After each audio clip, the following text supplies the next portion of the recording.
Oh, hey!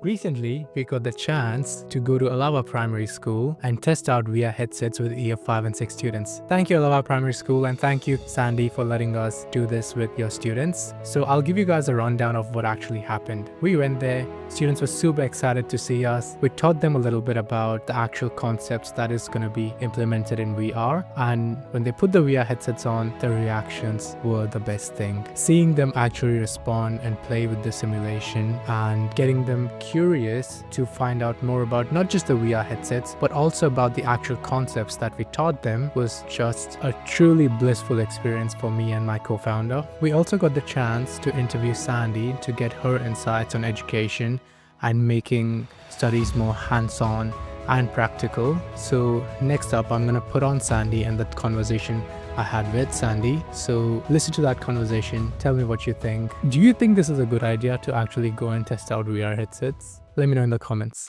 Sandy, thank you so much for letting us do this in year 5-6. Now, as you said, the students were like super smart, but I would say like they just got around everything so like well. We just like got the hang of it, this playing with the space. How do you feel about it? I think the opportunity they had today was really special for them and gave them an opportunity to try something they mightn't have had a chance to try before, to actually take a few risks, to step out of their comfort zone. Because what we're trying to encourage through the extension group is you don't always know the answer straight away. You're not going to be perfect at everything straight away. You can't do everything straight away. So we very much promoted our school at Alawa a growth mindset. So it's about we don't know how to do something yet. We're going to learn to do something. We've got to be comfortable being uncomfortable and learning something new. And because that particular cohort of children are very bright, they like those challenges, but they also don't like making mistakes. So for them to be comfortable out of their comfort zone is really important, but it's in a different way. It's something like the technology we don't have access to here. And for them to have that opportunity, they will go home telling their parents and everyone about it. And it's opened up new learning for them. It actually put real life. They've learned about Newton's and what some of them new bits, but actually applying it to a different context, not just reading it in a book or on the internet. So I think it was just a whole new window and opportunity for them today. And you could see the excitement and the enthusiasm they had for it. And I know they'll love to have you back. We would love to be back. How important do you think is having your actual lesson complemented by something like VR is just an example. What we get taught in our teach training is that you always need some sort of reinforcement or something which like they can practice. So it's not just completely theoretical, where they could actually feel. It's real life and it's hands-on and it's applying it, because the reality these days, it's very different from when I went to school where you learned content. These days, you don't have to learn content. Content is on the internet. You can find the content through Dr. Google or whoever you want. What you've got to have are the inquiry skills and the critical and creative thinking skills to explore, to know how to question something, to delve deeper into something. And I think by having this, they know about space, they know about the law of gravity, but they couldn't actually apply it until they actually have an opportunity like the virtual reality.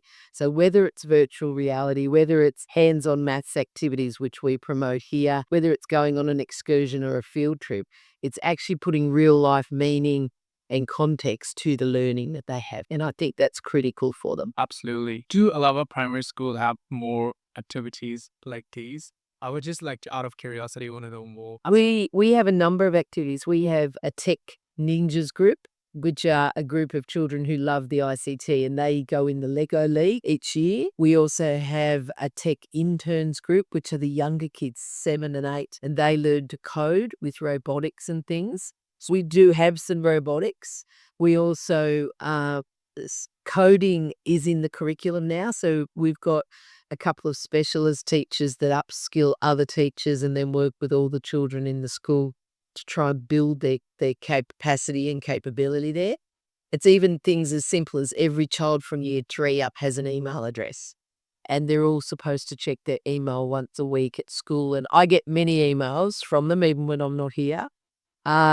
but we're trying really to encourage them with those 21st century skills. And we have a STEM program as well, where our kids in year 3 to 6, we have a STEM room. So they have a month each class where they can go to the STEM room and they can design, make, create something with the technology or the science or the engineering. And the idea is they have a set project, they do a design, they do a reflection. How did they collaborate in their team? So it's all of that together. So we try and build a lot of those programs. Yeah. That's so cool. I love that. And then we have things like the Children's University that the kids mentioned. We have a choir, we have a defense club, we have lots of extra activities. And then there's the normal sport and everything, music. So we very much try and have options and opportunities for kids with their own interests outside the normal sitting in the classroom. We also have a farm and a kitchen program here. So our children all have a farm. We've got a huge farm down the back of the school. Every child has an hour a week lesson in the farm linked to science. And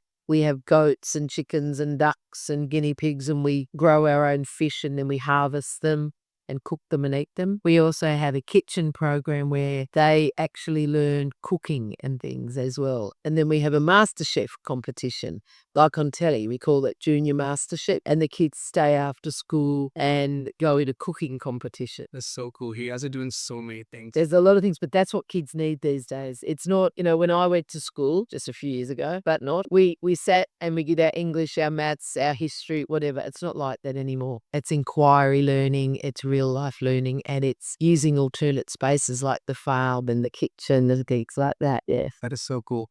And that all just feeds into that reinforced learning where they can, and it's like, I feel like that's so hands-on, everything is, and you learn it by doing. It's not just completely theoretical. It's not just sitting in a classroom with a book or an iPad or anything else. Yeah. Yeah, that is so cool. I love that. I wish I was a student. Hey, but You come back anytime. yeah. Thank you so much for having us. No worries. Thank you very much for coming, and you are welcome anytime.